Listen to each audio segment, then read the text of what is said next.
বিশ্রামগঞ্জ বাজারের সরকারি ন্যায্য মূল্যের দোকানে ভয়াবহ অগ্নিকাণ্ড, পুড়ে ছাই সম্পূর্ণ দোকান। ঘটনা বুধবার রাতে। ঘটনাস্থলে বিশ্রামগঞ্জ এবং বিশালগড় অগ্নি নির্বাপক দপ্তরের দুটি ইঞ্জিন, কিন্তু দোকানে যাওয়ার রাস্তা না থাকায় ঘটনাস্থলে পৌঁছতে পারেননি দমকল ইঞ্জিন।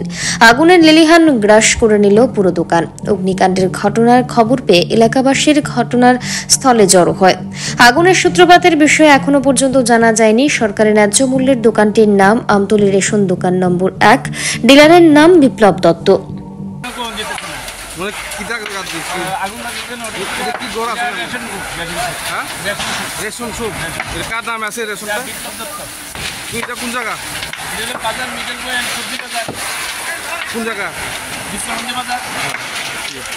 আধা ঘন্টা আগে ভিতরে বাজার সবজি বাজারের ভিতরে একটা আগুন লাগছে আর কি।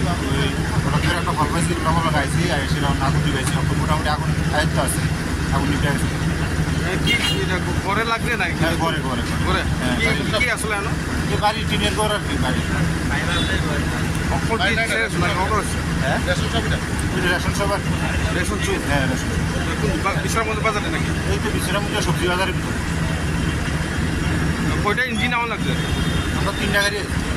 আপনারা কয়টার সময় খবর পাইছে? এটা এখন তো টাইমটা খেলা ঠিক আধা ঘন্টা হয়ে গেছে। গাড়ি কি আমরা শুধু বিশ্রামগঞ্জ আসছে? বিশ্রামগঞ্জের থেকে আসছে, বিশালগড় থেকে আসছে। কয়টা? ব্যুরো রিপোর্ট, পাবলিক নাও।